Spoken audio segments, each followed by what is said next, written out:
Hi guys, welcome back to my channel. So today I'm going to be sharing about how to land your first remote job as a software engineer. By having a remote job, you have control of your time and you can work remotely from your home and earn a comfortable income. The first method I'm going to be sharing is applying for jobs within your community.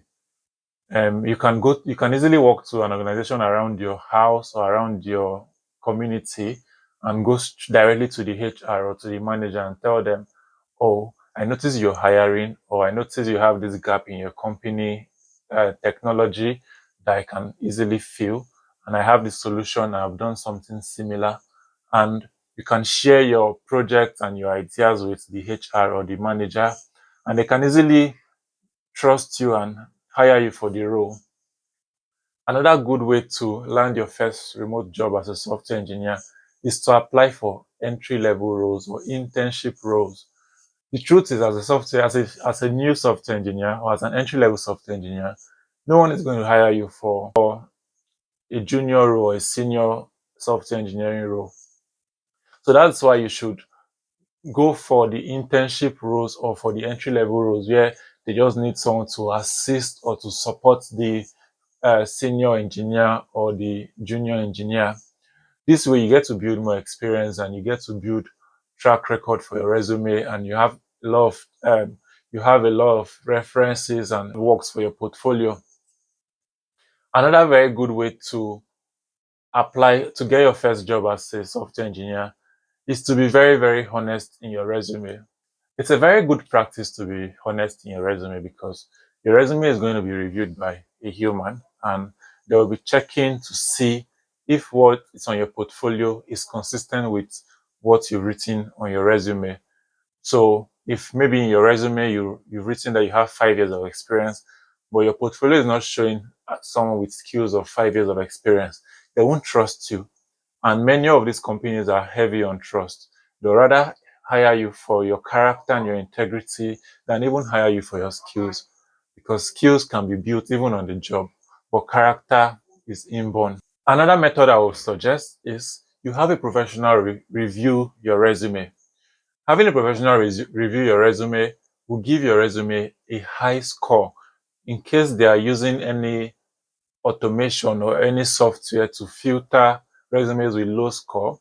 Having a professional review your resume and help you align and structure, which would make it pass many of these softwares even before it is being reviewed by an HR. You can just spend maybe a small amount and give a professional who would just look at your resume and tell you, okay, put this work experience here, let this come here. You don't need to put your age, you don't need to put this, you don't need to put all these details.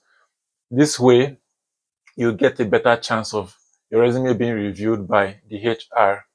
One very, very important method I would highly recommend is knowing your success rate and setting a target. How do I mean by knowing your success rate?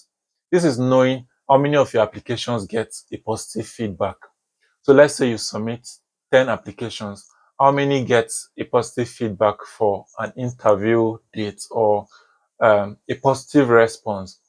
Knowing this will help you know how proactive you should be and how more you should submit more applications. So let's say if you submit 100 applications, you only get 2 positive feedback. So if you're looking for 10 for positive feedback, then you have to submit 100 times 5 applications. So that's like 500 applications. So maybe in your 10 positive feedback, maybe one will give you the job, because not all positive feedback will hire you. Some can take you to different stage of interview, maybe first interview, second interview, third interview. Maybe out of your 10 positive feedback, your hiring rate could just be 1% or a fraction from your success rate.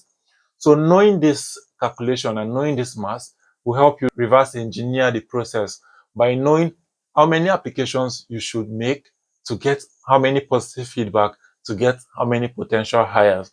So if you know you need to submit 500 applications to get maybe one hire, then you should know, okay, how many applications can I submit in a day? You can set a target that, okay, between 10 a.m. and 12 noon, I will submit 10 applications every day. So you continue doing this every day, and you make it a routine between 10 a.m. and 12 noon, I am submitting applications. This will increase your chances of getting positive feedback and eventually increase your chances of getting hired. Here are a few places you can apply for Here are a few places you can apply for entry-level roles and internship roles. There's Indeed Jobs. Indeed Jobs helps you search for jobs in any location that you want. You can search within your community. You can search outside your community. You can search in different countries. Another very good app for job hunting is LinkedIn.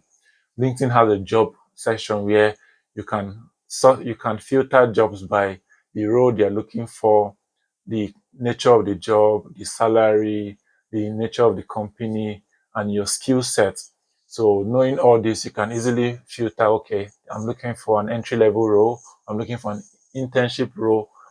You can even filter by your years of experience. So if you have just a year experience, you can search for jobs with less than 1 year of experience. So you don't start to apply for jobs you're not qualified for. These are the two most popular ones I know: Indeed Jobs and LinkedIn Jobs.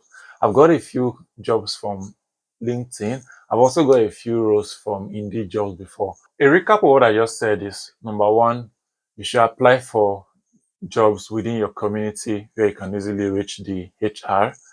Number two is apply for entry level roles and internship roles where you don't really get paid, but you get experience and you get references and you get projects for your portfolio. The other method is to have a professional review your resume and also be very honest in your resume. There's no need to lie because you're actually on a journey and you build experience and you will get there eventually. Then the last method is knowing your success rate and setting a target. Knowing your success rate is knowing how many resumes you have to submit, how many applications you have to make, and knowing how many the chances of success you will get from all the applications you're submitting. I hope you understand this and I hope you get hired very soon as a software engineer.